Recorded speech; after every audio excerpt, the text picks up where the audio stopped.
Du temps du prophète sallallahu alayhi wa sallam, vivait un jeune garçon qui avait perdu ses deux parents.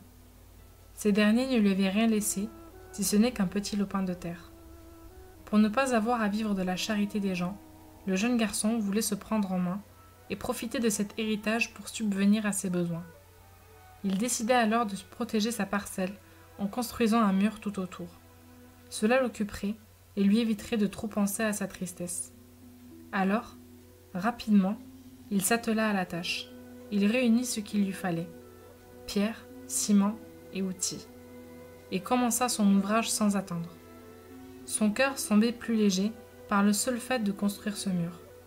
Pour lui, réaliser cette tâche revenait à préserver le patrimoine de ses parents, et cela lui réchauffait le cœur. Il redoublait d'ardeur et semblait heureux de voir son travail avancer. Mais au bout d'un moment, il s'aperçut que le palmier de la propriété adjacente l'empêchait d'avancer plus loin dans la construction. Il se rendit donc dans la maison voisine qui appartenait à un homme appelé Abou Lubaba. Il frappa à la porte et après des salutations d'usage, il demanda à son propriétaire. « Je voudrais construire un mur, mais l'emplacement de ton arme ne me le permet pas. Voudrais-tu me le céder ?» Abou Lubaba refusa catégoriquement. Et le jeune orphelin lui dit « Dans ce cas, vends-le-moi. » Mais là encore, Abou Lubaba refusa, ce qui attrista beaucoup le jeune orphelin qui trouva cela injuste. Il ne comprenait pas. Abou Lubaba avait de nombreux palmiers dans sa propriété. Le fait de se défaire d'un seul d'entre eux ne le rendrait pas plus pauvre. Il ne s'en rendrait sûrement même pas compte, ce qui révolta davantage notre orphelin. Au bout d'arguments et après de nombreuses propositions, le jeune garçon n'eut d'autre choix que de dire « Si tu ne veux ni me le donner, ni me le vendre, alors j'irai me plaindre au prophète. » Sans attendre davantage, il alla donc voir le prophète sallallahu alayhi wa sallam. Après l'avoir salué, il lui dit « Messager de Dieu, je voudrais protéger le terrain que mes parents m'ont légué à leur mort. Mais un palmier qui appartient à Abou Lubaba entrave l'avancement du mur que je construis. Et ce dernier ne veut ni me le donner ni me le vendre. » Le prophète sallallahu alayhi wa sallam vit bien la détresse dans les yeux du jeune garçon. Alors il décida d'intervenir et demanda à ses compagnons « Où est Abou Lubaba? Allez me le chercher. » Quand ce dernier arriva, le prophète sallallahu alayhi wa sallam lui dit « Abou Lubaba, donne ton palmier à ce jeune garçon. Tu sais combien il lui est indispensable. Il en a plus besoin que toi et tu en feras ainsi un grand bien. » Mais Abou Lubaba refusa en disant « Non, messager de Dieu, c'est mon bien et je ne lui donnerai pas. »« Alors vends-le-lui, insista le prophète. Mais là encore, il refusa. Les témoins qui assistaient à la scène ne surent que faire devant l'entêtement d'Abou Lubaba et furent désemparés, surtout lorsqu'ils virent que des larmes commencèrent à couler des yeux de l'orphelin.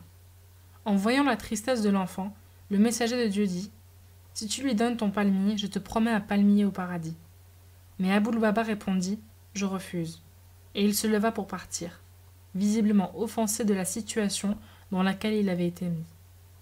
Parmi les gens de l'assistance se trouvait Abou Dada, un croyant généreux, originaire de Médine, qui s'était converti il y a peu. Il avait assisté à toute la scène et fut très ému du sort de l'orphelin. Mais voir la contrariété envahir le visage du prophète le révulsa tout autant. Il se dit que Dieu ne devrait pas apprécier de voir quiconque provoquer la contrariété de son messager et faire couler les larmes d'un orphelin, fût-il dans son droit. Et comment refuser un tel cadeau de Dieu? Un palmier au paradis? Les musulmans ne consacrent-ils pas leur vie pour atteindre ce destin glorieux? Le fait que Dieu, créateur de toutes choses, leur offre une parcelle de la terre bénie du paradis? Abou Dada se mit à rêver d'avoir une telle opportunité, celle de s'offrir ne serait-ce qu'un arbre du paradis. Ce serait pour lui la garantie d'une vie éternelle heureuse. Alors, sans réfléchir davantage, Abou Dada s'approcha du prophète sallallahu alayhi wa sallam et lui demanda « Prophète, si je parviens à te donner ce palmier, me feras-tu moi aussi la promesse d'un palmier au paradis ?» Le prophète esquissa un sourire. Il comprit immédiatement l'intention d'Abou Dada et sans dire un mot d'un geste de la tête, mais avec la profondeur de son regard, il accepta. Abou Dada n'était pas connu seulement pour sa gentillesse à Médine. Il était aussi connu pour la palmeraie qu'il possédait, un jardin de 4000 palmiers de ruisseaux abondants, un endroit magnifique, où les plus beaux oiseaux venaient y faire leur nid. Il n'existait pas de plus beau domaine à Médine. Abu Darda y avait d'ailleurs construit sa propre maison, et tout le monde l'enviait pour cela, y compris Abu Lubaba.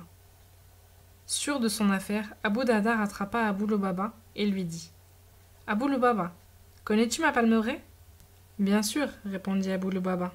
Qui à Médine ne la connaît pas ?» Alors Abu Darda lui dit « Sache que si tu es d'accord, cette palmeraie est à toi en échange de ton palmier. » Pensant qu'il se moquait de lui, Abu Lubaba lui demanda avec étonnement « Es-tu sûr de toi, Abu Darda ?»« Je le suis, affirma Abu Darda, déterminé. Alors Abu Lubaba prit des gens à témoin de ce fructueux échange, puis partit heureux d'une si belle transaction. Mais des deux hommes, Abu Darda était bien plus heureux. Rien de ce qu'il avait perdu ne venait d'entamer la joie de ce qu'il venait de gagner. Ni l'abondance des récoltes, ni l'ombre des palmiers, ni la fraîcheur des rivières.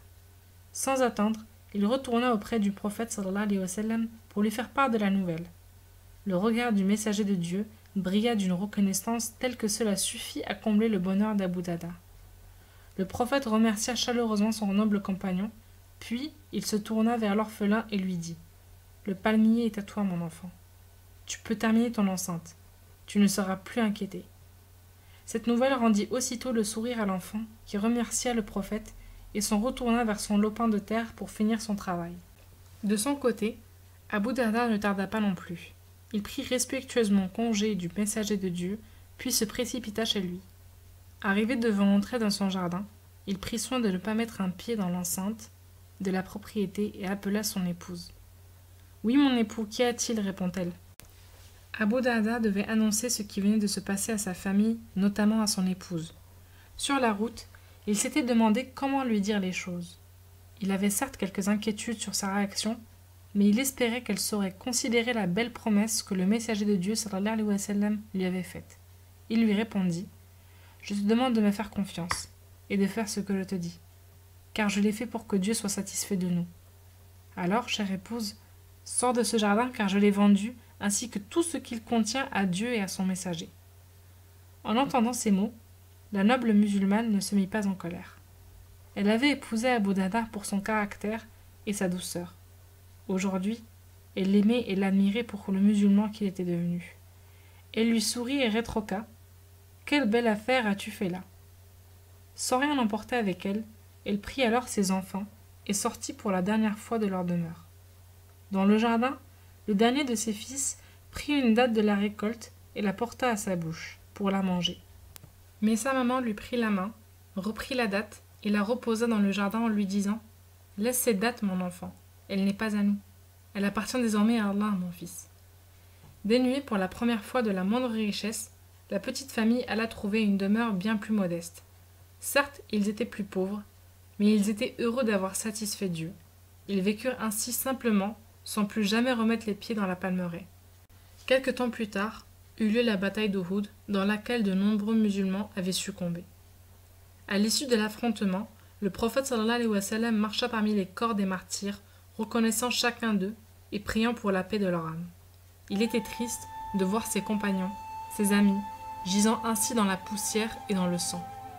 Puis, à un moment, alors qu'il déambulait parmi les nobles martyrs, il trouva le corps d'Abu Darda. Et il se souvint avec émotion du sacrifice qu'il avait consenti pour le bonheur d'un orphelin. Une palmeraie contre un seul palmier. Une vie de luxe délaissée pour recevoir la promesse du prophète. Ce dernier s'approcha alors du corps et s'agenouilla près de lui. Sa compassion était telle que son regard s'embuait de larmes. Il lui caressa doucement les cheveux et lui murmura alors à l'oreille « Combien de palmiers as-tu désormais au paradis, Abu Darda ?» Oui, il devait certainement jouir de la pleine récompense de ce qu'il avait fait pour satisfaire Dieu et son messager. Qu'Allah se satisfait d'Abu Darda.